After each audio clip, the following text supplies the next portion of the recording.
we're not quite sure when Nosema cerana came to our island, but the interaction between Nosema cerana and varroa mite is particularly deadly for our bees. So we've lost a lot of bees. Beekeepers and their managed hives, we're down over 50%, which is a major loss. But the other thing that's important to know is we've lost a lot of feral hives. And so some of you may have noticed that there aren't a whole lot of bees out there on trees lately, and that is what's happened. In 2008, we got varroa mite, and in 2010, we got small hive beetle. The cycle of varroa mite, it will kill off a hive. It takes about 2 years. And it wasn't just about 2 years when we got the small hive beetle. So we had a lot of very weak hives out there, and the small hive beetle came along and just exploded. Its population absolutely exploded. And so beekeepers have been dealing with just waves of small hive beetles coming in and destroying their hives. Now, the thing is that we're struggling to come back, and we have a number of programs in effect to do just that. One of them is the training new beekeepers in managed hives so that we can maintain our managed hive population. But actually the damage has been done, and it's going to be a long haul to come back from where we were. But we do expect honeybees to adapt eventually, but it will take time. So what we've done so far is we've encouraged beekeepers to come together, talk about their solutions to what's been happening, and we've provided a website. It's http EIBA, Big Island Beekeepers Association, Hawai'i bees.org. That's the URL. No, HTTP. There's no www. That's why I left it off. Oh, okay. Sorry, that was my fault. HTTP. Yeah. Biba. Yeah, //, 2 / then Biba, Hawai'i. No semicolon or anything in there? Yeah, there's a semicolon. Right there? Not there, yeah. Yeah. Biba, Hawaii. Bees.org.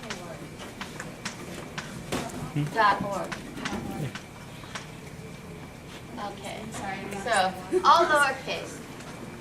And so that is one of our initiatives, is that everything about our organization is online there.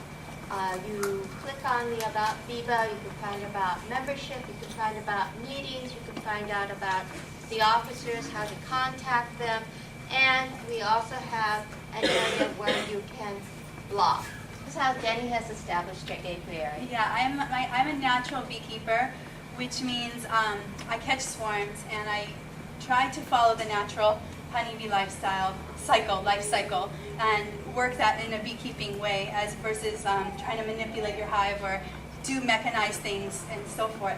So one of the ways to get bees is to catch wild swarms, and those wild swarms are surviving, so that tells me that they're doing really well so far, that they're dealing with varroa and they're dealing with the beetle on their own.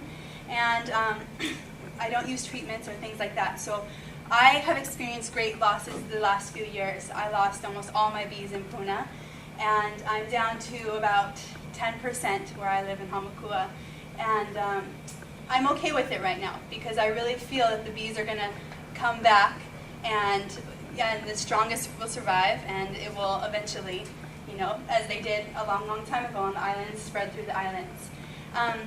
And we offer workshops. Richard Spiegel from Volcano Island Honey and I are teaming up to do a workshop in July, which is full, but we're hoping to do another one in August and probably another one in a few months after that. So if you're interested in learning about beekeeping and natural beekeeping. It's a great opportunity to work with the bees and get two different perspectives of beekeepers. Because he's a honey producer and I'm more of a pollination bee lover on that side. I don't use the bees as for products. And I did a little research today, in the last few months, after doing an IMO workshop with Drake in Hamakua. And I really love IMOs. I use it on my farm, and I'm really seeing the benefits. And I just had this like intuitive sense with the bees that there's something going on in the bee colony that's microbial. And I felt like treatments actually would affect it. And the more I researched it, there's a lot of research now that bees in particular have a symbiotic relationship with microbial bacteria, with microorganisms. One of the ones that are the most beneficial for bees is the lactobacteria, lactic acid bacteria, and that is a very important bacteria, and that evolved with it many millions of years ago. And this bacteria ultimately helps the well-being of the colony. It lives in the gut of the bees, and it's also used in the process of not fermenting the honey. So when the bees get the nectar from the flowers, they also get natural lactic acid bacteria that goes into their gut as well as that nectar. And it's a very fine line. You're dealing with this sugar water substance where there's millions of other bacteria that want to probably use it and proliferate. So what the bees do is they have that lactic acid bacteria, and that allows that nectar not to ferment in that critical time. The bees put it into the cells, and then they all begin to dehydrate it using their wings and so forth. So in that critical time, that bacteria really helps them not to ferment their life food source. It also helps in the bee bread, which is the pollen. And that allows the bee bread to also be stored indefinitely, which pollen is another substance that can go off and get rotten and so forth. So the bees have found out and utilized these bacteria for a long time. And there's also research saying that stressed hives, like stressed people, our bacteria inside also get affected. So treatments and things like antibiotics can actually kill the bacteria in the bees in that hive, and that can also make them more prone to bad bacteria. So just as a microorganism lover, that's really interesting to see that in the hive. When I work with them, I can actually, I smell the hive a lot, and you can kind of smell if there's something off. And I think that has a lot to do with the bacteria, if the good bacteria is around or not. So what I do now is I spread microorganisms around my bee yard, and I also spread lactic acid on the beehive itself in case just to inoculate them a little more if they need it. And I think it's been helping a lot with my beetle populations, and it just feels good to kind of spread that magical dust around IMO4 all around the bees. So I'm thankful for these kind of talks and workshops and so forth. So if anyone has any questions, that's all I have to say. No questions? And to prevent, further loss of colonies. But we don't really have a good handle yet on the issue of both varroa mite and small hive beetle. Small hive beetle, I too am not a big fan of using heavy chemicals. But I do use traps. I use oil traps in my hives to contain the beetle. And the bees do not like the beetles, and they will chase them into spaces. And so the traps are in there for the bees to chase the beetles into the oil traps, and the beetles drown. And that's one way of minimizing the amount of damage in your from the small hive beetle. And the other things are to keep your colonies strong. That's what they tell us. And so that means also managing at the same time the varroa mite. And there are a number of products out there now that are certified organic. You don't have to use heavy chemicals in your hive in order to control varroa mite. And the latest one that has come out is called Hop Guard, which is made out of hops. And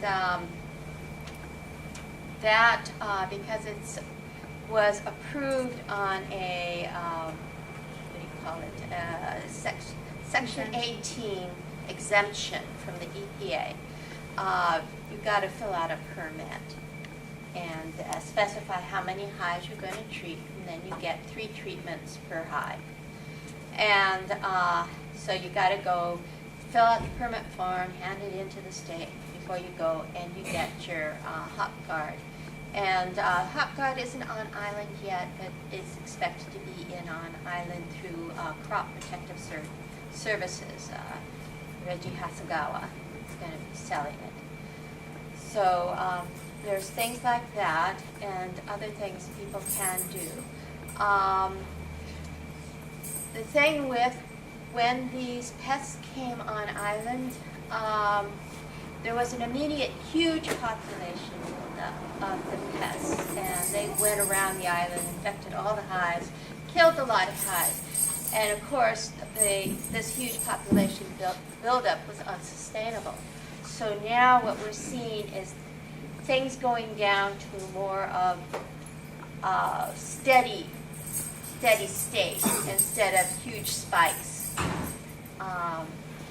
But beekeepers have to, start, they have to have the discipline to regularly treat your hives, be on top of what's happening in your hive, know when to treat and how to treat, and have a plan, integrated pest management plan. What do the beetles do in the hive? Well, what they do is they come into the hive to lay their eggs. And the larva then, when the eggs hatch out, eats the bee brood. That's what they eat. The same thing with the varroa mite. The varroa mite, its young live off of the young bees. And so that's why they're so deadly to a colony, especially the small hive beetle, because they can lay an egg and the egg will hatch within a day, like that. So it's very sudden, and beekeepers have now, the ones that still have hives have to go out every week. It used to be on this island that you had a hive, you could put it out, and you knew generally when the seasons are, when there was going to be a good honey flow, and you'd go out maybe once a quarter, take the honey supers off, and you didn't even look in the brood nest at all. You just go out once a quarter. Now beekeepers are finding that they have to monitor their hives weekly to see what is in them. So if they need to treat, they need to put on different supers, they need to consolidate hives, and so forth like that. It's just a whole lot more of of management than what we ever had to do before. And this has taken people, something of a learning curve to adapt to. People have to adapt too, not just the bees, but the beekeeper has to adapt.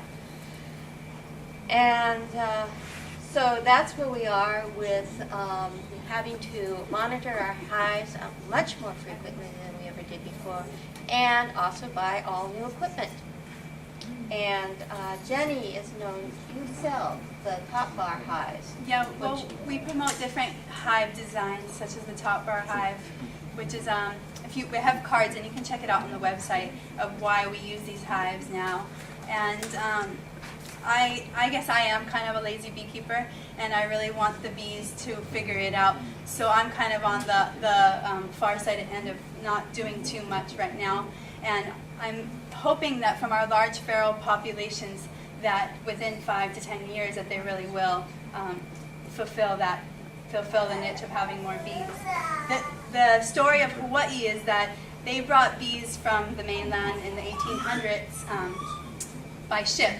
And it took them 3 different times to get beehives here, because each time the beehives would die on the ship. They wouldn't make it over the long crossing. And one crossing, they just had the perfect weather, and 3 hives made it to Oahu perfectly. And from those 3 hives, they spread out through Nu'uanu Valley, and then more beekeepers started catching swarms and bringing them to the other islands. And that's how we acquired somewhat 800,000 hives at one time on this island. It's from just a very small population at first, and then more beekeepers might have brought them later on. But just the idea is that a few can survive, and then they can keep multiplying. And that's what we're hoping even with the beekeepers and with the natural populations. And what I would suggest is if you don't want to become a beekeeper, that's fine. I don't blame you. It's a real hard time right now. Plant flowers for the bees is a really great thing to do. They thrive with a variety of food. So if you plant flowers with different, bee-friendly flowers, they'll be very happy, as well as if you know of wild hives, like on your property or in your neighbor's property and trees, just let them be alone. Let them live there. Don't try to get someone to take them out unless they absolutely need to. I think it's really important that we are guardians of the wild hives, because that's really what the bees want us to do too. And yeah, one thing is there. Now, we were able to document what happened to managed colonies here on this island. In fact, it's a report on our website, the 2010 Colony Loss Survey, where we documented how many managed colonies have been lost. But we do know that the feral population has crashed as well. And so there is a website out there, Report a Pest, which was put up by the Big Island Invasive Species Committee together with other groups. And they have converted it so that you can also report a nest and report feral bee colonies that happen to be on your property or that you know of, whether they're alive or whether they died out. So that is another source out there too. Are all types of flowers good for bees? No, not the bees don't like everything. They have their preferences, and so it can be frustrating at times that orchardists will ask us to put a colony here, and instead of pollinating whatever it happens to be, avocado or whatever, the bees decide that they really like the knotweed and the albizia and that sort of thing. So they have definite preferences. And then on top of that, there are certain flowers that the bees cannot get to the nectar in. The ones with the very long trumpet-like ones, they're just not bee flowers. But the honeybee is best known as a generalist. There are other pollinators out there. In fact, there's an indigenous one to Hawai'i Island called the yellow-faced bee. These are solitary bees, and it's specific to silver sword. That's what it pollinates. And what it collects is pollen, which it feeds to its brood, and that's how it survives. But there are honeybees will go to anything. It goes to indigenous plants like ohia lahua, and it will go to knotweed and everything else. It's a generalist, and that's why it is considered a very good pollinator, because it is willing to go to whatever's out there. One of our concerns right now with the crash of the feral colonies is that it leaves a vacuum out there for other invasive species to come in, and particularly we're very concerned about Africanized bees coming onto this island. They could come here exactly the same way that the varroa mite and the small hive beetle came, because they're also from Florida. So we have to be very, very vigilant. And so being aware and taking advantage of resources like Report a Pest to, if you see something suspicious out there, let people know. It's the only way we can hope to get control over this. And plus communicating with our representatives to let them know that, the public is concerned and really want a intensive inspection of fruits and vegetables coming on island. That's how these things get here. If any of us was interested in joining up with your club and stuff, do you have a starter kit or anything like that? A starter kit? Not at this time. Like I mentioned, we're hoping to get master beekeeping classes by next year.